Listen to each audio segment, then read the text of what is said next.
جادو سے ہلاکت یا عقل کا زائل ہو جانا بڑا اہم معاملہ ہے۔ اکابرین امت اس بارے میں کیا فرماتے ہیں؟ کیا ایسا ہے؟ اور اگر ہے تو اس کا روحانی علاج کیا ہے؟ نحمدہ ونصلی علی رسولہ الکریم، اما بعد فاعوذ باللہ من الشیطان الرجیم، بسم اللہ الرحمن الرحیم۔ موطا امام مالک کی حدیث ہے، حضرت سیدنا امام مالک رضی اللہ تعالیٰ عنہ نے اس کو سند کے ساتھ بیان کیا ہے۔ آپ فرماتے ہیں کہ حضرت کعب الاحبار رضی اللہ تعالیٰ عنہ یہ یہودی اسلام لانے سے قبل یہودیوں کے بہت بڑے عالم تھے، لیکن تابعی آپ کو کنفرم کہا ہے، اور اس وقت الحمدللہ آپ علین میں آرام فرما رہے ہیں۔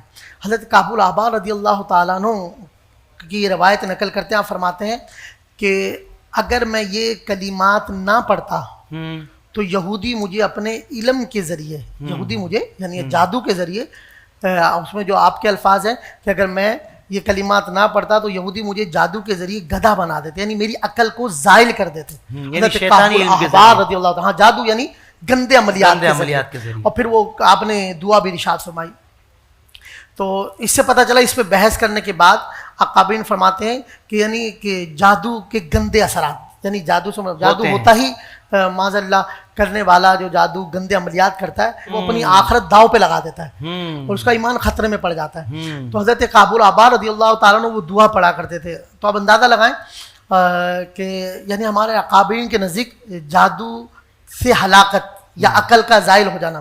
اسی طرح ہمارے پیارے آقا تاجدار ختم نبوت صلی اللہ علیہ وسلم سے دنیا سے ظاہری پردہ فرمانے کے کچھ مہینوں کے بعد حضرت عائشہ رضی اللہ تعالیٰ عنہ کی طبیعت ناساز ہو گئی، اور اس کو مفتی اعظم سندھ مفتی محمد ابراہیم قادری صاحب نے بڑی وضاحت کے ساتھ اس کو بیان کیا ہے سند کے ساتھ، کہ پھر اللہ کے پیارے حبیب صلی اللہ علیہ وسلم خام میں تشریف لائے اور فرمایا عائشہ کو 7 چشموں کے پانی سے غسل دیا جائے۔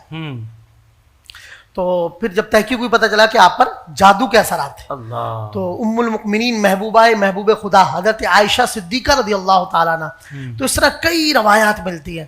تو اب اس سے لیکن ہم نے ہر بات کو جادو پہ نہیں رکھ لینا کہ چھوٹا سا مسئلہ ہو جادو ہو گیا، چھوٹا سا مسئلہ ہو جادو۔ میری اپنی ایک یعنی بزرگوں کی جوتیاں اٹھائی ہیں، تو میں یہاں تک نتیجہ اخذ کیا ہے صوفیہ سے مل کر، جہاں بھی پتہ چلتا ہے اچھے بزرگ ہوں ان کی صحبت میں جا کر، کہ اس وقت فی زمانہ اس وقت جو حالات ہیں کہ جو سمجھ لیں 70-80% جو معاملات ہیں وہ نظر بد کی وجہ سے ہوتے ہیں، نظر بد کے معاملات۔ اس کے بعد پھر ہم جائیں گے تو اس کے بعد جنات، اسیب، اثرات، ان کی مداخلتیں ہیں۔ صحیح۔ پھر اس کے بعد ہم کہیں جائیں گے تو جا کے 5% یا 4% یوں کہنے کہ وہ کہتے ہیں کہ جادو یا عملیات کے معاملات ہوتے ہوں۔ اب اس سے حفاظت کا کہ 7 چشموں کا پانی، تو ایک تو ہمیں حدیث پاک سے یہ روایت مل گئی، پھر حضرت کعب الاحبار رضی اللہ تعالیٰ عنہ کلمات، تو 2 چیزیں پتہ چلی کہ غسل سے جو ہے یہ جادو کا اثر جلدی ختم ہو جاتا ہے۔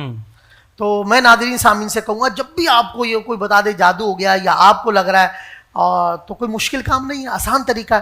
ایک جگ پانی لے لیں، سورہ فلق اور سورہ ناس 21 مرتبہ پڑھ کر اس پہ دم کر دیں۔ پہلے آپ اچھی طرح نہا لیے، جیسے پاک صاف ہو گئے، اس کے بعد پلاسٹک کا ٹب لے لیں جیسے کپڑا جس میں دھو جاتے ہیں، اس میں کھڑے ہو کر وہ پڑا ہوا پانی جسم پہ بہا لیں۔ وہ پانی ٹب میں آ جائے گا، نیچے نہیں جائے گا۔ ٹب والا پانی جگ میں ڈال کے باہر پودوں میں ڈال دیں، چھت پہ ڈال دیں، گندی نالی میں نہ بہائیں۔ اسی طرح ہمارے یہاں ہم آپ نے دیکھا ہوگا 7 بیری کے پتوں سے 15 شعبان 15ویں شب کو غسل کرایا جاتا ہے۔ تو حضرت امام علامہ فتح الباری میں امام عینی رضی اللہ تعالیٰ عنہ اور عمدۃ القاری میں یہ دونوں بڑے بڑے محدثین جادو کا بہترین اثر بیان کرتے ہیں۔ وہ 7 بیری کے پتے گرائنڈ کیے جاتے ہیں اور پھر آیت سحر پڑھی جاتی ہے۔ تو الحمدللہ ہمارے ادارے میں ہم 7 چشموں کا پانی مختلف جگہوں کا ہم نے جمع کیا ہوتا ہے، اور پھر 7 بیری کے پتے گرائنڈ کر کے آیت سحر پڑھ کے الحمدللہ ہم وہ دیتے ہیں۔ اللہ کی فضل سے ہم نے دیکھا حافظ صاحب اپنا بھی ایک مشاہدہ ہے کہ الحمدللہ جادو کا اثر ختم ہو جاتا ہے اور آدمی کو اس برے عمل سے نجات مل جاتی ہے۔ سبحان اللہ۔